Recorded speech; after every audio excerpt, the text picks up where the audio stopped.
If you live in Arizona, Nevada, California, Colorado, Utah, Wyoming, or New Mexico, this investigation is not abstract for you. It is your tap. It is your electric bill. It is the water that grows the food you eat. Hit like and subscribe to Signal Watch, because this story has been building for 2 decades, and the federal government just activated emergency responses in April 2026 that confirm what the monitoring data has been showing. We are approaching a threshold that the infrastructure of the American West was not designed to survive. Drop a comment below. Tell me where you are watching from, and tell me this. Are you on municipal water that comes from the Colorado River system? Because the answer to that question determines exactly how personally this lands. And if you know someone in Phoenix, Las Vegas, or Southern California who thinks this is a story for scientists and policymakers, share this video with them. This is their water. Thank you for being here. Here is what this investigation covers. The specific engineering of Glen Canyon Dam and Lake Powell, what dead pool actually means, how far away it is right now, and why the margins are so much narrower than most people realize. The 26-year mega drought that has drained the Colorado River system to 36% of capacity, and why the Bureau of Reclamation describes the current period as the driest 23 years in over a century, and one of the driest periods in the last 1,200 years. The April 2026 emergency, the Drought Response Operations Plan that Interior Secretary Doug Burgum activated, what it does, what it cannot do, and what it tells us about how close the system actually is to a catastrophic threshold. The policy fiction that was the 1922 Colorado River Compact, the 100-year-old set of water allocations that divided a river that was never as large as the negotiators assumed, and how that fiction's collision with physical reality has produced the crisis we are in now. And the honest assessment of 3 scenarios for what comes next, grounded in Bureau of Reclamation projections and peer-reviewed hydrology. Now, let's get into it. The Mississippi River does not respond to its watershed the way a local stream responds to a single rainstorm. It is the drainage collector for the largest river basin in North America, approximately 1.2 million square miles, spanning all or portions of 31 states and 2 Canadian provinces, from the Rocky Mountains in the west to the Appalachians in the east. When water falls as snow on the plains of Montana or as rain on the hills of Ohio, the Mississippi's main stem does not see it for days, weeks, or months. The river is the integration of everything. It keeps score. And right now, the score that has been accumulating across that 1.2 million square mile catchment over the preceding winter season is one that the river is only beginning to present for payment. The snowpack that built across the upper Midwest, Northern Plains, and Rocky Mountain headwater basins between November of the preceding year and March of the current year represents the most significant frozen water reservoir in the upper Mississippi and Missouri River basins in the modern snow survey record. The Natural Resources Conservation Service, the NRCs, operates a network of approximately 800 snowtel stations across the western United States, each of which measures snow water equivalent, the depth of liquid water that would result from melting the snowpack at that location, on a continuous, automated basis. The NRCs also coordinates manual snow surveys through its network of cooperative observers. Together, these systems produce the most comprehensive picture available of the water stored in the western and northern snowpack at any given time. The NRC's April 1st Snow Water Equivalent Report, issued on what the snow survey community considers the most critical single snapshot date of the water year, when snowpack is typically near its seasonal maximum and the melt forecast is most consequential for water resource planning, documented the following conditions across the upper basin. The Missouri River headwater basins in Montana, Wyoming, and the Dakotas, snowpack at 148% of the 1971 to 2000 median for the date, 48% above the 50-year median, not the 50-year average, the median, which is more robust to outlier years. In portions of the Clark Fork and Milk River drainages in Montana, individual snowtel sites reported snow water equivalent values at 170 to 190% of median. The upper Mississippi River tributary basins, the Minnesota River, the St. Croix, the Chippewa, and the tributaries feeding the upper main stem from Wisconsin and Iowa, showed snowpack at 135% of median, with the Minnesota River Basin, historically one of the most flood-prone tributaries in the upper system, at 152%. The combined snow water storage across the Missouri River Basin above Sioux City, Iowa, The point at which the Missouri's contribution to the Mississippi system becomes dominant was estimated by the NRCs at approximately 68 million acre-feet as of April 1st. 68 million acre-feet. That is roughly twice the combined storage capacity of all federal reservoirs in the Missouri Basin. It was not sitting in a reservoir behind a controlled outlet structure.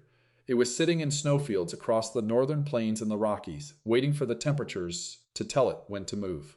The temperatures told it, abruptly and all at once. The difference between a slow, orderly snowmelt that fills reservoirs, recharges aquifers, and delivers its water to rivers over a period of 6 to 8 weeks.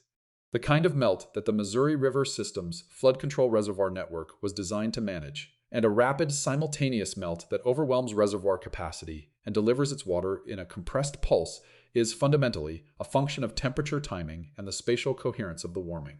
Gradual snowmelt occurs when spring temperatures warm slowly and unevenly across a large basin, melting snow first at low elevations and in southern exposures, then progressively higher and further north as the season advances, spreading the melt impulse across weeks and months and allowing the river system to route each increment of inflow before the next one arrives.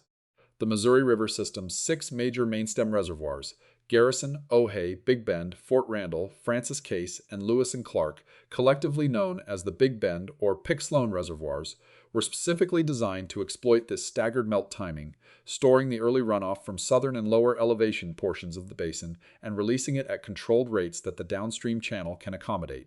Rapid, simultaneous snowmelt occurs when an anomalous warm air mass, warm enough to exceed the melt threshold across the full elevation and latitudinal range of the snowpack simultaneously, arrives before the staggered melt has had time to reduce the snowpack to manageable volumes at any elevation.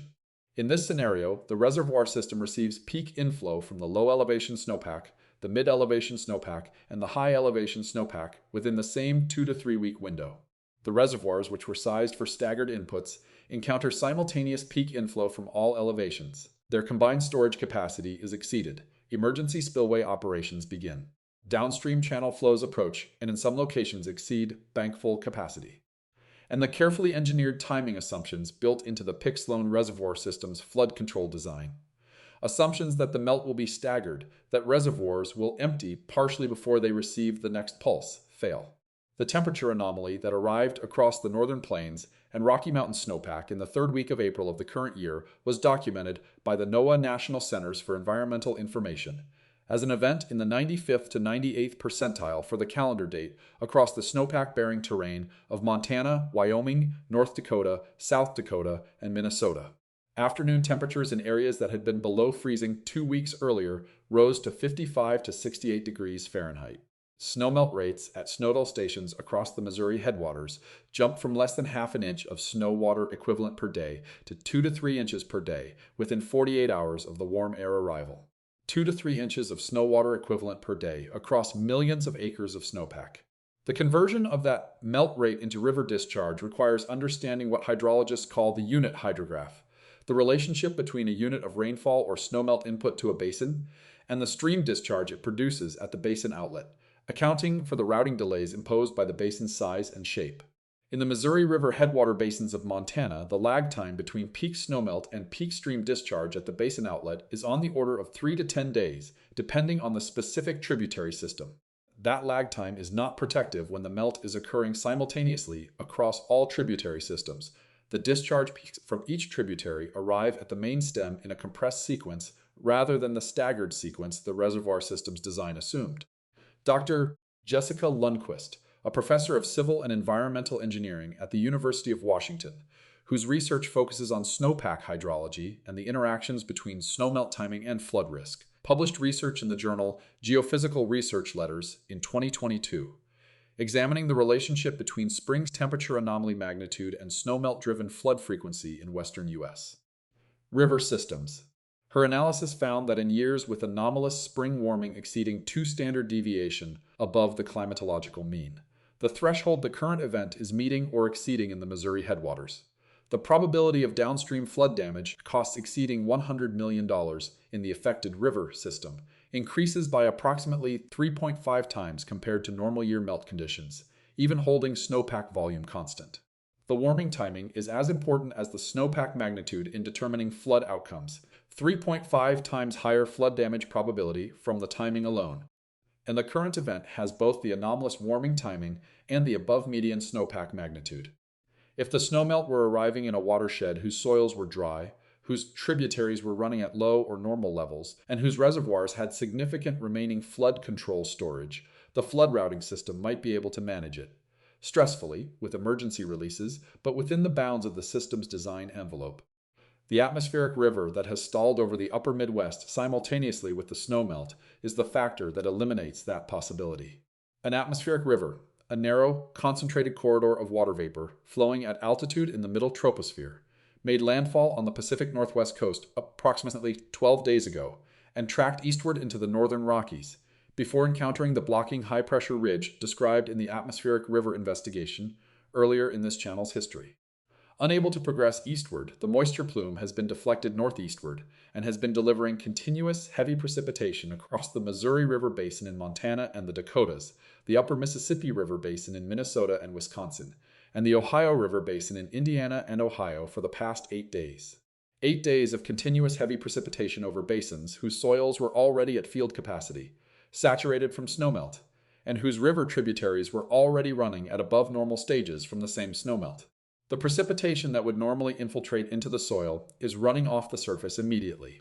The tributaries that would normally have buffering capacity to absorb the precipitation-generated runoff are already full. The NOAA Weather Prediction Center's quantitative precipitation forecast, the authoritative federal product for precipitation totals over forecast periods, has documented the following precipitation accumulation across the combined Upper Missouri and Upper Mississippi basins in the 8-day period, ending with the most recent WPC analysis update. The Minnesota River Basin has received 9.4 inches of precipitation above the 60-day normal for the period. The Iowa Cedar River Basin has received 7.8 inches above normal. The upper Missouri tributaries in Montana and Wyoming have received 5.3 inches above normal on top of soils whose snowmelt-driven infiltration deficit was already near zero. These are not the precipitation totals from a single extraordinary storm. They are the accumulated 8-day total from a stalled system delivering moderate to heavy precipitation continuously. The same mechanism that the Oregon Atmospheric River Investigation identified as the primary flood amplifier. Not intensity, but duration over a watershed with no remaining capacity to absorb the input. Dr. Levi Brecky, a senior research hydrologist at the Bureau of Reclamation's Research and Development Office and a widely published authority on stream flow forecasting and flood risk in western river systems, has described the compound nature of simultaneous snowmelt and atmospheric river events in western river basins as the flood hydrology scenario that the Pick-Sloan reservoir system was not specifically engineered to optimize against. His description, offered in a technical report published by the Bureau of Reclamation in 2020, noted that the original design basis for the Missouri River mainstem reservoirs, developed in the 1940s and 50s under the Pick-Sloan Missouri Basin Program, assumed that the primary flood risk was either snowmelt-driven or rainfall-driven, and that the probability of both occurring simultaneously at extreme magnitudes was treated as sufficiently low to exclude from the primary design scenario.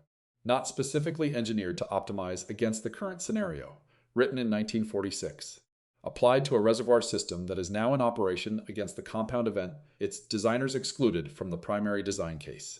The Soil Moisture Active Passive Satellite Mission, SMAP, operated by NASA's Jet Propulsion Laboratory, provides daily soil moisture estimates at a spatial resolution of approximately 9 kilometers across the continental United States. The SMAP data for the upper Midwest as of the most recent daily composite available to this investigation shows soil moisture values at the 97th to 99th percentile of the historical distribution across the Minnesota River Basin, the upper Iowa River Basin, and the eastern tributaries of the Missouri River in South Dakota and Nebraska. 97th to 99th percentile soil moisture. The soils across the primary runoff contributing areas of the upper Mississippi Basin are, in the language of operational hydrology, essentially at saturation, a condition in which every additional inch of precipitation produces approximately 1 inch of surface runoff within hours of falling. Every inch of rain, 1 inch of runoff, immediately. The most direct evidence of what is occurring in the Mississippi-Missouri River system is in the USGS National Water Information System stream gauge network.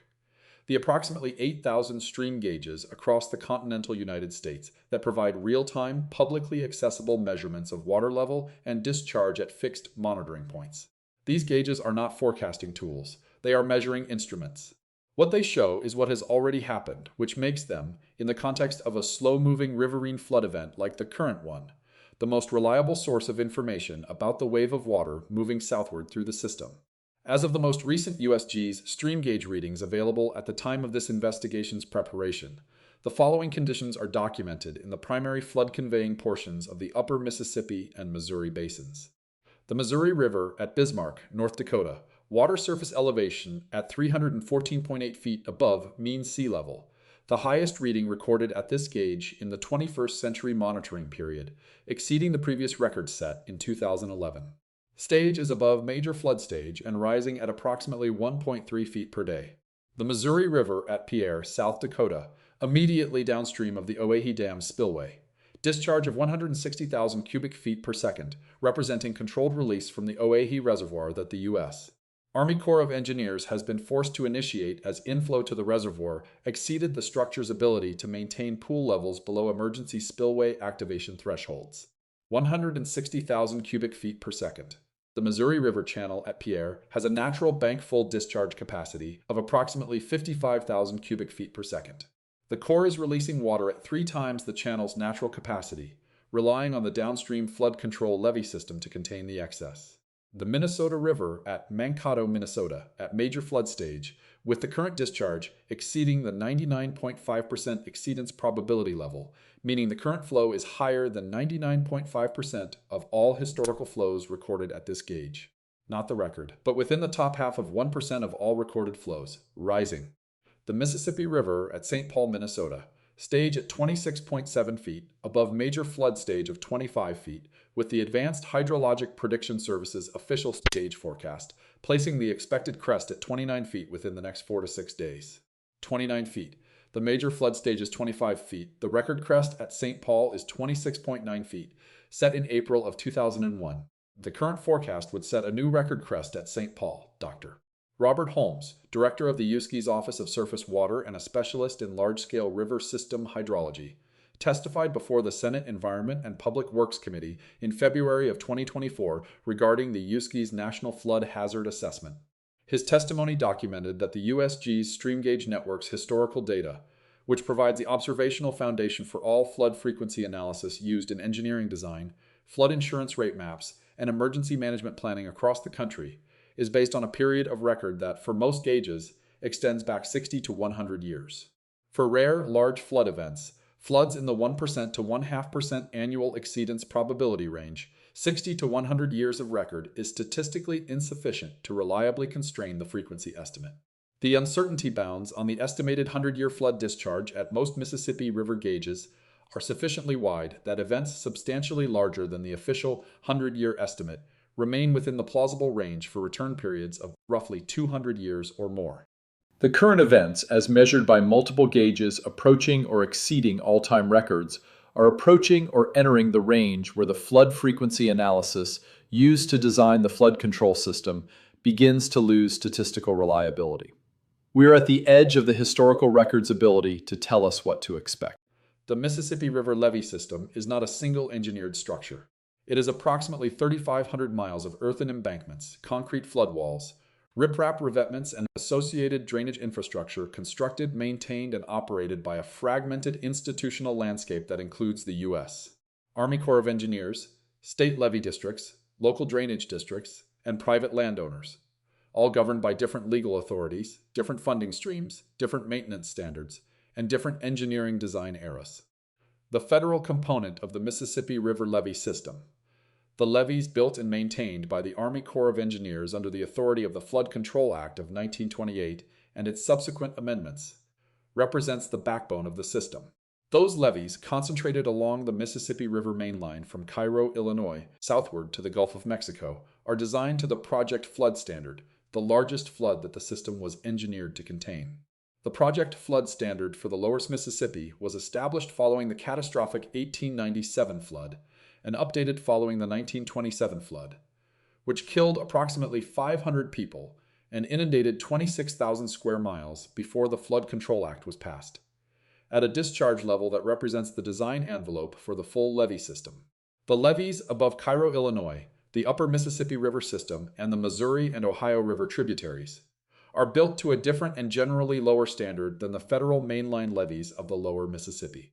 Many of the levees protecting agricultural land and communities in the upper Mississippi Valley, the Illinois River Valley, the lower Missouri River Valley, and the Ohio River floodplain are non-federal levees.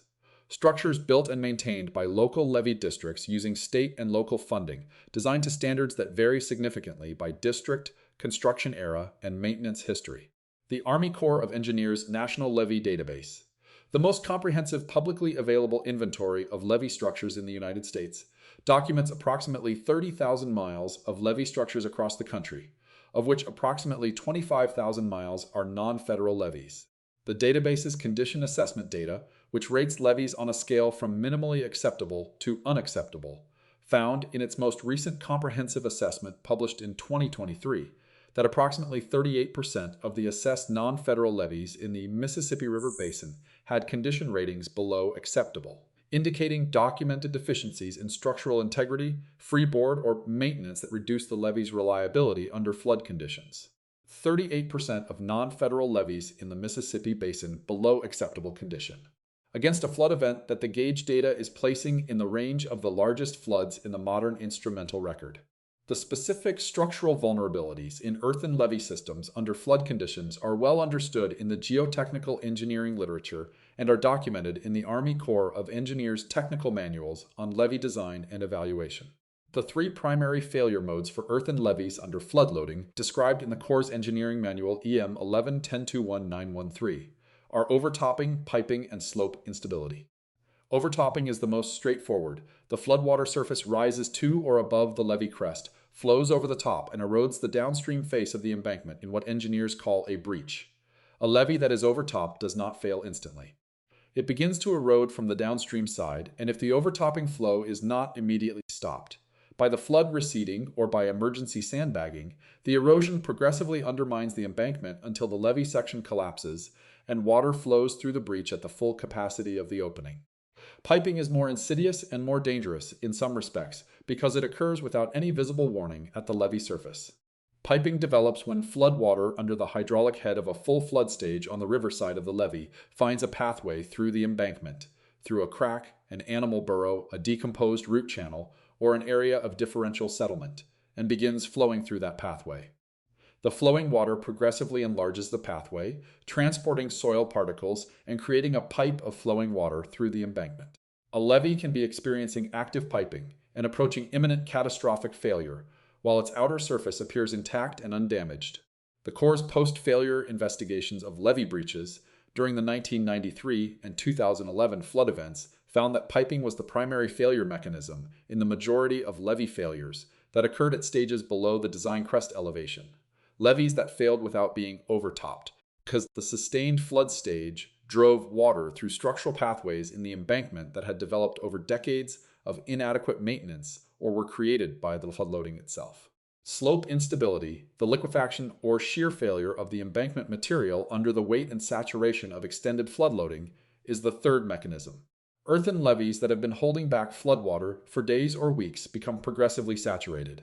The saturation increases the weight of the embankment material, reduces its shear strength, and can ultimately cause the downstream face of the levee to slide or slump, a failure mode that, unlike overtopping, can occur while the levee crest is still above the floodwater surface. All three of these failure mechanisms are more likely and occur at lower flood stages, in levees that have not been maintained to adequate standards. The 38% of assessed non-federal Mississippi Basin levees rated below acceptable condition are levees with documented deficiencies in their embankment materials, in their internal drainage systems, in their structural continuity, or in their freeboard above design flood stage that increase their susceptibility to all three failure modes. Any honest assessment of the current Mississippi River flood threat must be anchored to the most complete, best documented large flood event in the modern river's history, the Great Flood of 1993. This is not just the appropriate comparison event. It is the event against which the current flood control infrastructure, the current emergency management protocols, and the current scientific understanding of Mississippi Basin flood risk were all calibrated and in significant ways designed to prevent from recurring. The 1993 flood was a long-duration, basin-wide event produced by a specific combination of above-normal snowpack in the upper Midwest, anomalous spring warmth triggering accelerated snowmelt, and a stalled atmospheric pattern that delivered continuous heavy rainfall across the upper Mississippi and Missouri basins from approximately May through August of 1993.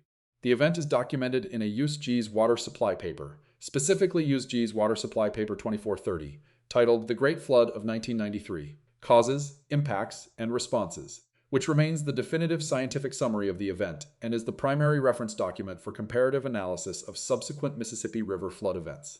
The 1993 flood produced record or near-record flood stages at 72 of the roughly 150 stream gauges on the upper Mississippi River and its tributaries.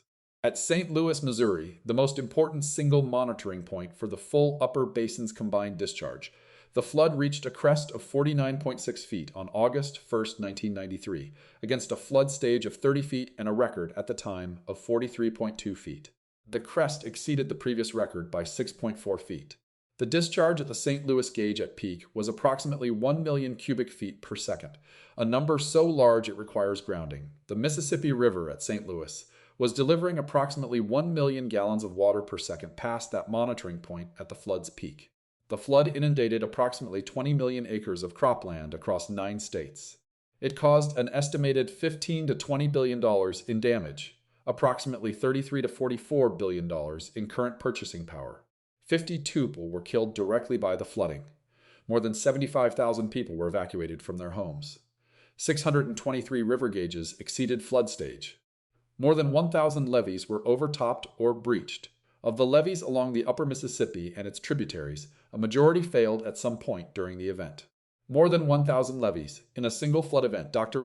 Nicholas Pinter, professor of geology at the University of California, Davis, and a specialist in fluvial geomorphology and flood risk in the Mississippi River system, has published extensive research comparing the 1993 flood with subsequent significant flood events, particularly the 2008 and 2011 events, in terms of both flood stage reached and the changes in the river system's capacity to convey flood flows. His research, published in the journals Geomorphology and Science, documented that in the decades following 1993, the combination of levee repairs, agricultural drainage tile expansion, and wetland drainage in the upper Mississippi Basin has progressively reduced the floodplain's capacity to store floodwater, increasing the peak stage reached at a given discharge by approximately 1.5 to 2 feet at key gauges compared to what the same discharge would have produced in the mid-20th century. The river channel, bounded by levees and stripped of its lateral storage capacity by drainage and channelization, conveys floodwater faster and at higher stage for any given volume of inflow than it did before the modern levee system was completed. The levees that were built to contain floods are, through their effect on the river's geomorphology, making floods higher than they would otherwise be. That is the paradox that Dr.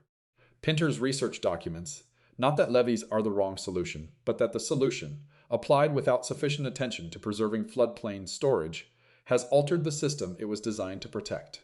And this is where the story takes a turn that the daily upstream flood coverage tends to miss entirely, because the flood crest forming right now at St. Paul and Bismarck and Pierre is not going to stop at those gauges.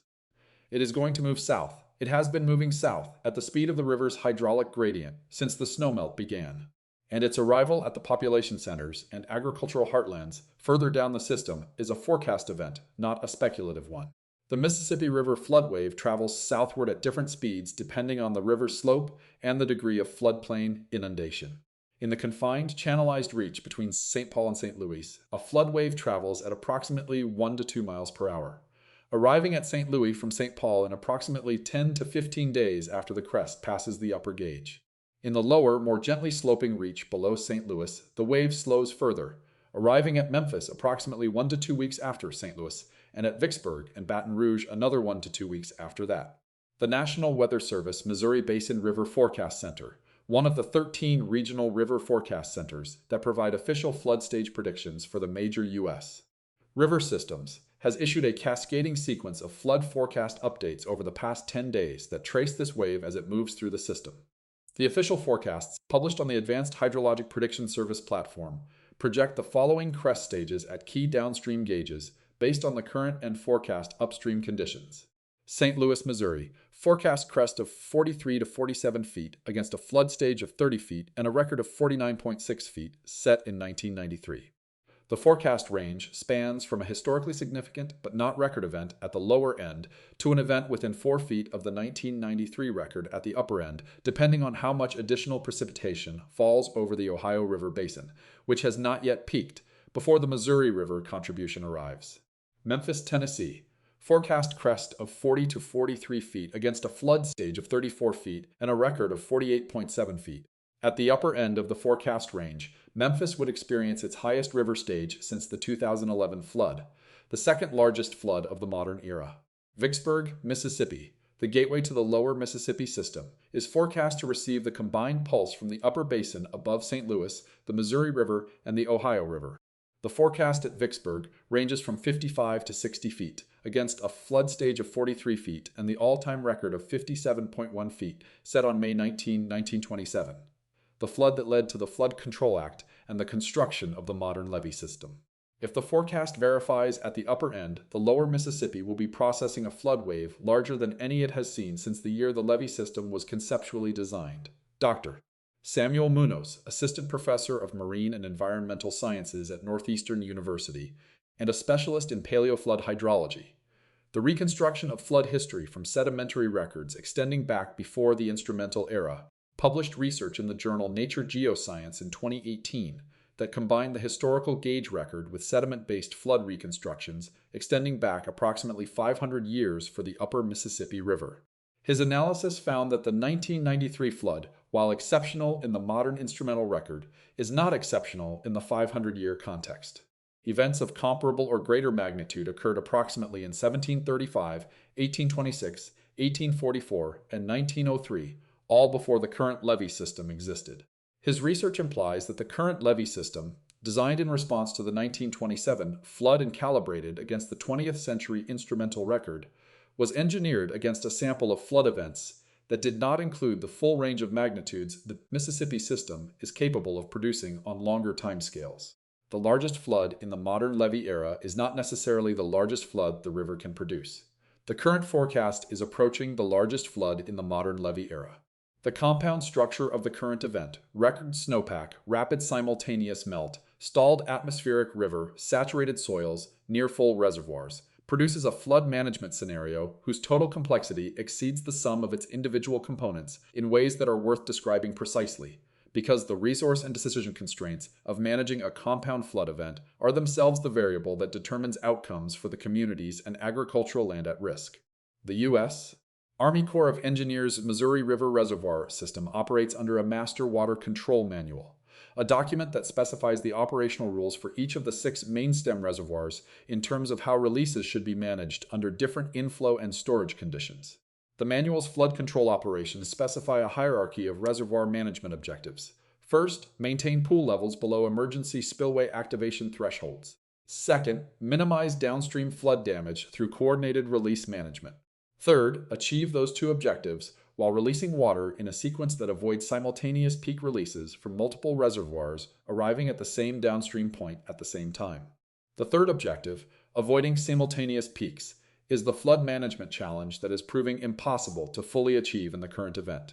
Because the snowmelt arrives simultaneously across multiple tributary systems and the atmospheric river precipitation is falling uniformly across the basin, inflow to multiple reservoirs is peaking simultaneously rather than sequentially.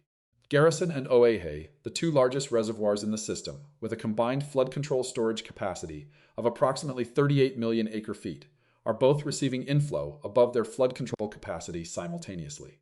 Their releases are being coordinated as carefully as the Corps' operational authority permits, but the physics of simultaneous inflow peaks means that coordinated releases from 2 large reservoirs are entering the Missouri River downstream reach at the same time, producing a downstream channel flow that exceeds the design capacity of the flood protection works in the communities along the lower Missouri between Kansas City and its confluence with the Mississippi above St. Louis. Dr. David Maidment, professor of civil engineering at the University of Texas at Austin and former chief scientist of the USGS's National Water Information System, has published research in the journal Water Resources Research on the operational limits of cascade reservoir systems under compound flood inputs. His analysis, developed in the context of the Texas reservoir system but mathematically applicable to any cascade system, identified what he called the simultaneous peak failure mode. the condition in which the statistical independence assumption embedded in the reservoir system's design, the assumption that major tributary systems are unlikely to experience simultaneous peak inflow events, is violated by a basin-scale meteorological forcing that applies simultaneously across the full reservoir catchment. When that assumption is violated, the Cascade Reservoir System performs closer to a simple detention structure than to the sophisticated routing tool it was designed to be. The result is that downstream peak flows are only modestly reduced relative to the uncontrolled condition, rather than being significantly attenuated as the design intends. Modest reduction instead of significant attenuation, in a flood event approaching the 1993 magnitude. The agricultural consequence of this compound failure is beginning to become visible in the USGS weekly crop progress reports, which track planting progress across the major production regions. The report for the week ending most recently before this investigation's preparation documented corn planting at 15% complete in the four-state region of Iowa, Illinois, Missouri, and Indiana, compared to a 5-year average of 39% for the date. Winter wheat in portions of Kansas and Missouri is standing in water in low-lying fields. Spring-applied fertilizer in the flooded areas is being carried off fields by surface runoff into the already overwhelmed drainage systems. The planting window for corn in the Ohio Valley and the lower Iowa Basin is compressing as every additional day of flooding delays field access for planting equipment. The water that is drowning this year's crop is also delaying next year's recovery. The Mississippi River Basin is not just a hydrological system. It is the most productive agricultural geography on Earth, and its vulnerability to the current flood event has consequences that extend from individual farm balance sheets through commodity markets, food processing infrastructure, transportation networks, and ultimately to the grocery store shelves and export terminals that depend on what these fields produce. The flood-prone geography of the upper and middle Mississippi Valley corresponds almost precisely with the most productive corn and soybean producing counties in the United States. The Iowa, Illinois, Indiana triangle, the heart of what commodity analysts call the Corn Belt, produces approximately 45% of the nation's corn crop and 40% of its soybean crop. Its most productive counties sit on the bottomland soils of the Mississippi, Illinois, Iowa, and Wabash River floodplains, the same floodplain soils that are now underwater or that have been too saturated to plant in the delayed spring that the current atmospheric river and snowmelt flood has created. The USDA Economic Research Service's commodity baseline projections for the current marketing year, published in the USDA World Agricultural Supply and Demand Estimates report most recently updated before this investigation, assumed a corn planting completion rate consistent with historical averages and a normal spring field access calendar. A planting delay of 2 weeks in the Corn Belt compresses the growing season by 2 weeks, and according to Purdue University Agronomic Research on Corn Planting Date Effects published in Agronomy Journal, reduces the state average corn yield in Iowa and Illinois by approximately 4 to 7% for each week of delay past the optimal planting window. 2 weeks of delay, 8 to 14% yield reduction in the two states that together produce approximately 25% of the national corn crop. The flooded fields are a different matter from the delayed fields. Agricultural land that is directly inundated for more than 72 hours during the planting season does not produce a crop in the current year. Period. The physics is straightforward. Corn and soybean seeds in flooded fields either rot before germination or emerge into a hypoxic soil environment whose anaerobic conditions prevent root development. The USGS documents the total prevented planting claim acreage after major flood events through the federal crop insurance program's indemnity data. After the 2011 flood, the most recent comparable event, prevented planting claims in the upper Midwest and lower Missouri Basin reached approximately 4.2 million acres. After the 2008 flood, a significant but less severe event, prevented planting claims totaled approximately 2.8 million acres. The current event's inundated acreage, as estimated from the USGS stream gauge data and the National Weather Service Advanced Hydrologic Prediction Service inundation mapping, is being tracked in real time by NOAA's National Water Center in Tuscaloosa, Alabama. The center's preliminary inundation mapping for the current event, available through its Water Prediction Operations Center public portal, shows approximately 3.5 million acres of agricultural land currently underwater in the Missouri and upper Mississippi Basin states, with an additional 1.8 million acres in the flood forecast inundation zone for the next 7 to 14 days as the wave progresses southward. If the upper end of that range verifies, the total agricultural inundation could approach or exceed the 4.2 million acre level of 2011.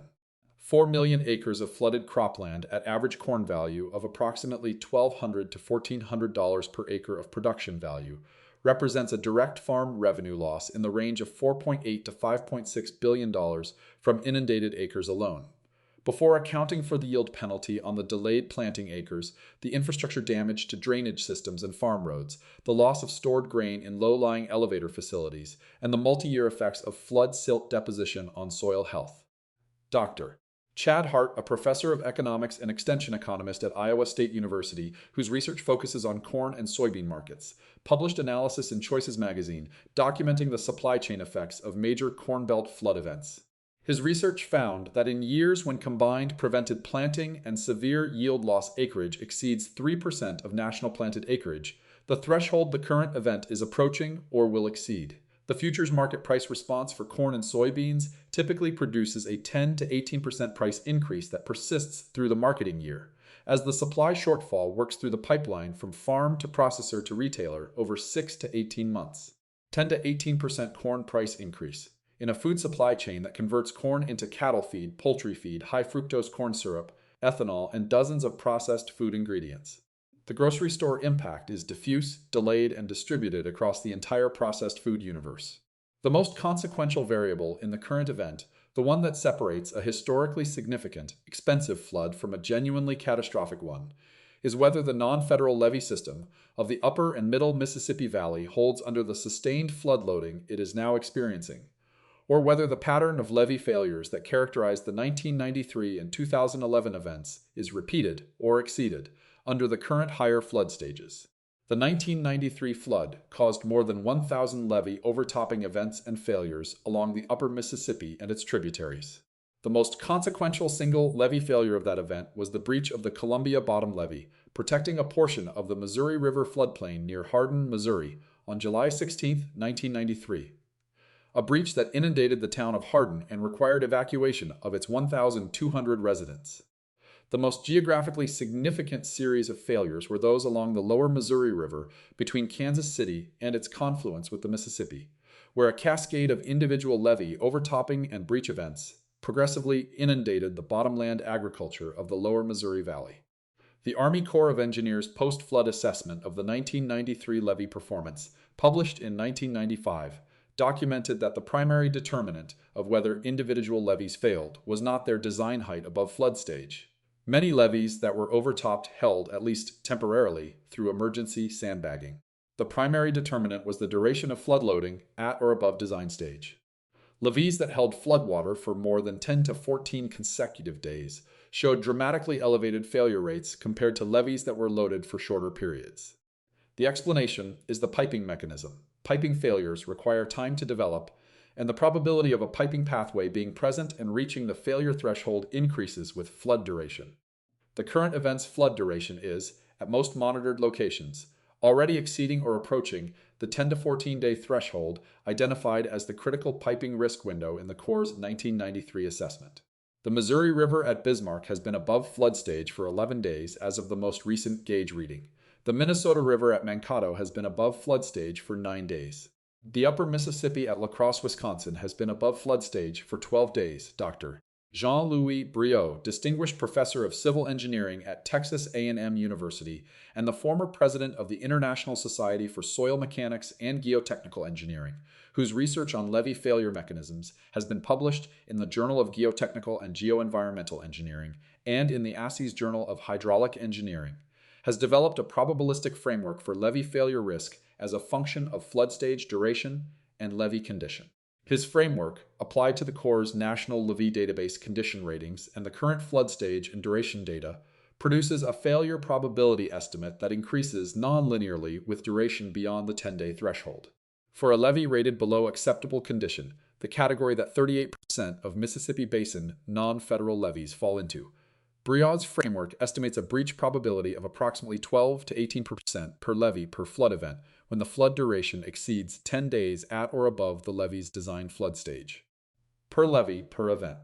Across the hundreds of individual non-federal levee sections in the upper and middle Mississippi Valley that are at or above design flood stage and have been for more than 10 days, that 12 to 18% per levee probability is not abstract statistical noise. It is the probability distribution driving the emergency management decision-making of dozens of county emergency managers, levee district operators, and Corps of Engineers emergency response teams who are simultaneously monitoring multiple at-risk structures and making real-time decisions about emergency sandbagging, preemptive evacuation ordering, and resource pre-positioning. The most persistent comfortable narrative surrounding Mississippi River flood events is the claim that the modern flood control system, the reservoirs, the levees, the channel improvements, the spillways, has fundamentally transformed the river's flood risk relative to the pre-control era, and that the infrastructure investments of the past century have reduced the likelihood of a 1993 scale or larger disaster to a manageable, acceptable level. This narrative circulates in Corps of Engineers public communications, in congressional testimony justifying flood control appropriations, and in the public statements of state emergency management agencies. It is not dishonest, but it brackets important limitations that the current event is actively testing. The first limitation is the design basis issue already identified in the levee engineering discussion. The levee system was designed around a flood record and a set of hydrological assumptions that did not include the current event's specific compound character, simultaneous snowmelt peak and atmospheric river stall, in its design scenario. Dr. Brecky's characterization of the Pick-Sloan reservoir system as not specifically engineered to optimize against this compound scenario is the institutional acknowledgement of that limitation. The second limitation is the maintenance deficit. The American Society of Civil Engineers 2021 report card for America's infrastructure rated the nation's levee system, of which the Mississippi Basin levees are the largest single component, with a grade of D, citing significant underinvestment in maintenance and inspection as the primary driver of deteriorating system reliability. The ASCE's estimate of the investment required to bring the nation's levee system to an acceptable condition rating is approximately $80 billion over a 10-year period. Annual federal appropriations for levee inspection and repair have averaged approximately $500 million over the past decade, approximately 6% of the needed investment rate. 6% of needed investment for a D-rated system under the largest flood event in decades. The third limitation is the geomorphological change that Dr. Pinter's research identified.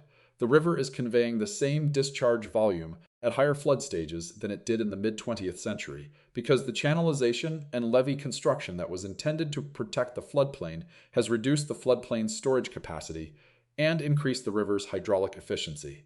This means that the flood stage associated with any given discharge volume has been increasing over time at several key gauging stations, a trend that was documented in Dr. Pinter's science paper, and that makes the 1% annual chance flood, as defined in the FEMA flood insurance rate maps, higher in stage today than it was when many of the levees in the system were designed and built. The levees are protecting against a flood level that has risen. The levees have not been raised to match it. There is also a more nuanced narrative that deserves engagement. The claim that the Corps of Engineers reservoir system is performing as designed, absorbing the inflow and managing releases to minimize downstream damages. This is partially true.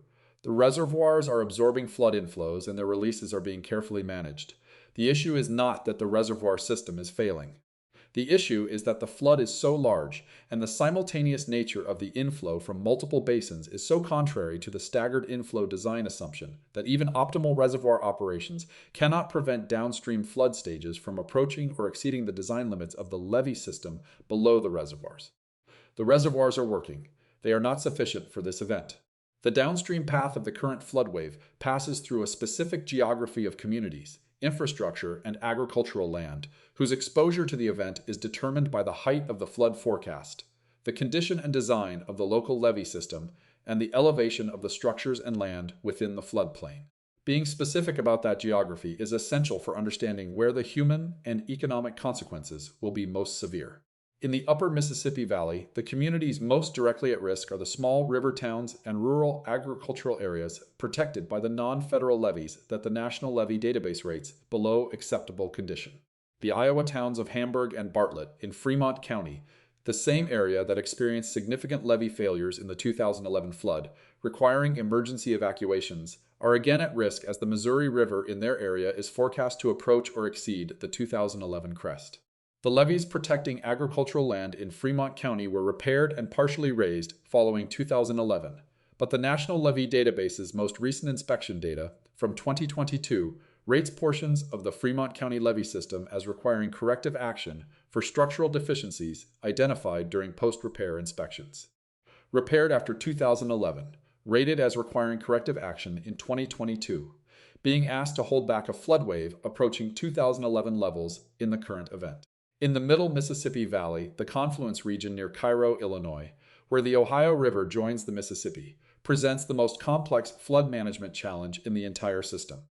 The Ohio River Basin, which drains the northern Appalachians and the Ohio Valley, has received above normal precipitation throughout the atmospheric river event, and its Ohio River tributaries are running at above normal stages. The Ohio River's peak contribution to the Mississippi at Cairo will arrive approximately simultaneously with the upper Mississippi's flood wave, a coincidence of timing that is a product of the same basin-wide atmospheric river event affecting both systems simultaneously. The Army Corps of Engineers' Birds Point New Madrid floodway, a federally designated emergency floodway that was controversially operated during the 2011 flood to reduce pressure on the Birds Point levee protecting the Missouri Bootheel, is again on emergency operational status. Activation of the floodway requires the deliberate breach of a section of levee to divert floodwater into the floodway, intentionally flooding approximately 130,000 acres of agricultural land to protect Cairo and the downstream levee system. The decision to activate it is made by the Corps under federal authority, and it is among the most consequential and politically contentious decisions in Mississippi River flood management. The barge traffic on the Mississippi River, which carries approximately 500 million tons of freight per year, making the Mississippi the busiest commercial waterway in the world, is already experiencing restrictions. The Coast Guard has established emergency navigation restrictions on portions of the upper Mississippi and Missouri rivers in the most heavily flooded reaches, where floating debris, submerged structures, and reduced bridge clearances are making navigation hazardous. Every day of restricted navigation on the Mississippi represents approximately $1.4 billion of freight that must find alternative transportation, primarily truck or rail, at higher cost and with longer transit times. Grain elevators in the flood path, many of them located on riverbanks specifically for barge loading access, are managing the dual challenge of moving stored grain out of at-risk facilities before inundation and receiving new crop deliveries that have nowhere else to go. Some elevator facilities in the lower Missouri and upper Mississippi are already operating with water at their loading dock access roads. The evidence accumulated across this investigation requires the analytical discipline Signal Watch applies to every investigation of this character. The fair, honest presentation of three interpretations that a careful reading of the available data supports. The first interpretation is the operational baseline that the Army Corps of Engineers, FEMA, and the state emergency management agencies of Iowa, Missouri, Illinois, and Mississippi are working from. The assumption that the flood, while historically significant, will be managed within the envelope of the existing flood control system's capabilities, augmented by emergency operations, and that the outcome will be damaging but bounded. In this reading, the Missouri River Reservoir system will manage its releases to moderate the downstream flood peak to a level the levee system can largely contain. The non-federal levees that fail will be those that the National Levee database identified as below acceptable condition. And their failures, while locally devastating, will be localized events that do not cascade systemically. The agricultural losses will be significant, perhaps approaching the scale of the 2011 flood, but contained within the bounds of what the crop insurance system was designed to handle. The downstream flood wave will produce record or near record stages at several gauges, but will not approach the 1993 magnitude in the main stem below St. Louis. By late June or early July, the river will begin its recession, and the long recovery process will begin. This interpretation is grounded in the genuine capabilities of the system. The reservoirs are real, the Corps' operational expertise is real, the levee system, despite its condition deficiencies, has a track record of managing significant floods. The 2011 event, which in some reaches of the upper Missouri was comparable in stage to the current forecast, was managed without the catastrophic cascading levee failures that characterized 1993. The second interpretation acknowledges what the first holds in careful tension. The specific compound character of the current event, simultaneous snowmelt peak across the full Missouri Basin combined with a stalled atmospheric river delivering continuous precipitation over already saturated soils, represents a flood input sequence that is more adverse to the reservoir system's design assumptions than the 2011 event, which was primarily snowmelt driven without the coincident atmospheric river stall. The Ohio River's near-simultaneous peak at Cairo, a product of the same atmospheric river event, is adding a confluence stress that did not characterize 2011 at the same timing. The duration of the flood loading is approaching, and in some locations exceeding the 10 to 14-day threshold above which levee failure probability increases nonlinearly.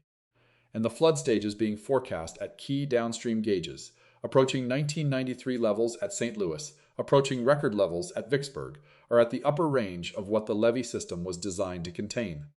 In this reading, the outcome is not bounded by the operational baseline. It is an event in which multiple non-federal levee failures are not a tail risk possibility but a near certain consequence. The agricultural losses will exceed the 2011 event and approach or exceed the 1993 scale. The navigation and supply chain disruptions will be more extended than any event since 1993. And the total economic damage will be measured in tens of billions of dollars in the category of the largest flood disasters in American history. The third interpretation confronts the tail risk that the compound event's structure makes possible.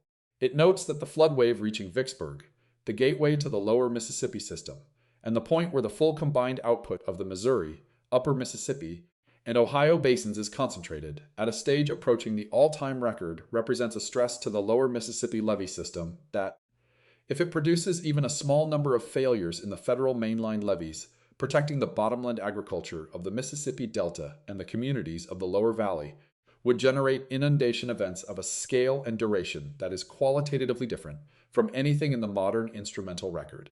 The lower Mississippi mainline levees are the strongest and best maintained components of the entire system. They are designed for the project flood and maintained to federal standards. But Dr. Briot's piping research and the duration failure relationship apply to all earthen levees, including federally constructed ones, when flood duration is extended. And the 1927 flood, the event against which the lower Mississippi system was designed, occurred before the current upstream water management infrastructure existed, which means the project flood design basis for the lower Mississippi levees may not fully account for the specific hydrograph shape that the controlled release reservoir system produces. A sustained, flattened flood peak that keeps stages near maximum for longer than an uncontrolled flood of the same volume would. Sustained near maximum stages for longer. Against levees designed for a shorter duration peak, that tail risk scenario is not the forecast. It is the physical possibility that the current event's compound structure creates, and that the honest assessment of the event requires naming. There are things we know. There are things we are tracking. And there is a long-term accounting that this investigation is part of opening. An accounting about what it costs to ignore the infrastructure gap between the river system's capabilities and the demands that the current climate is placing on it. What we know. The Missouri River Basin entered the current melt season with snowpack at 148% of the 50-year median, representing approximately 68 million acre-feet of stored water. An anomalous spring warming at the 95th to 98th percentile for calendar date triggered rapid, simultaneous melt across all elevation bands of the Missouri headwaters, violating the staggered inflow design assumption of the Pick-Sloan Reservoir system. An atmospheric river stall delivered 8 days of continuous heavy precipitation over basins, whose soils were at the 97th to 99th percentile of saturation. Multiple USGS stream gauges are at or approaching all-time records, including the Missouri at Bismarck at its highest stage of the 21st century. The National Weather Service is forecasting crests of 43 to 47 feet at St. Louis, approaching the 1993 record, and 55 to 60 feet at Vicksburg, which, if it verifies at the upper end, would approach or exceed the 1927 record. 38% of assessed non-federal levees in the Mississippi Basin were rated below acceptable condition in the Corps' 2023 National Levee Database Assessment.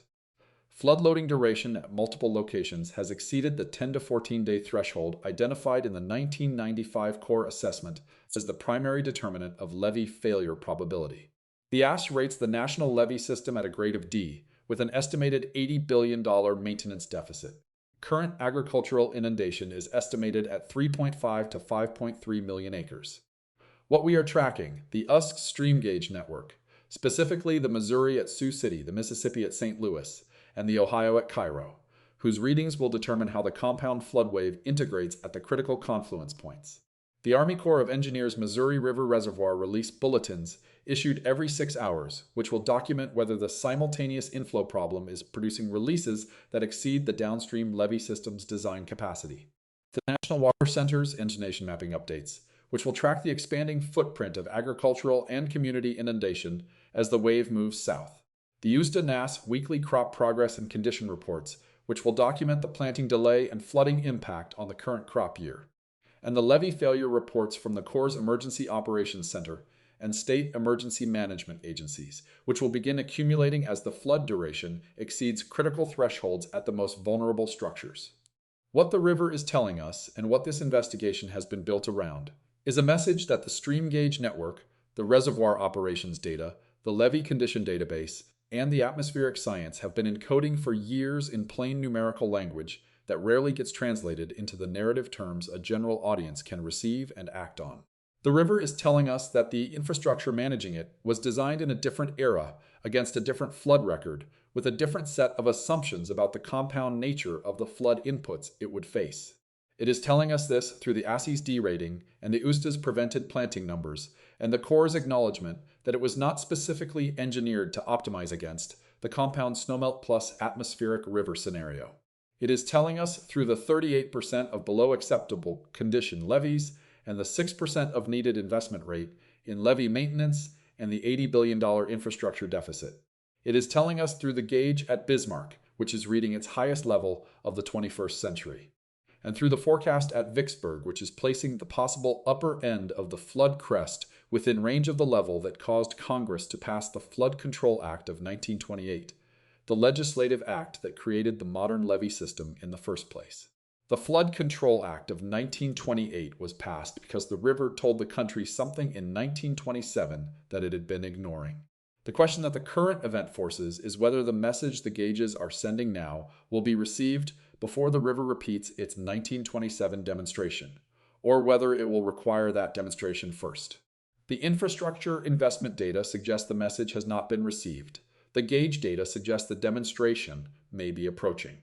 We will be tracking every gauge reading, every reservoir release bulletin, every levee status report, and every NWS forecast update as this event develops. When the crest passes St. Louis, we will be here. When the wave arrives at Vicksburg, we will be here. And when the accounting begins, the crop loss numbers, the levee failure assessments, the damage surveys, the insurance claims, we will be here for that too. Because the accounting from a Mississippi River flood event of this scale is not just hydrological. It is infrastructural, agricultural, economic, and ultimately political. A reckoning with the gap between what the river system requires and what the institutions responsible for it have been willing to invest. That gap is being measured right now, in feet, on a gauge. Moving south, the investigation continues.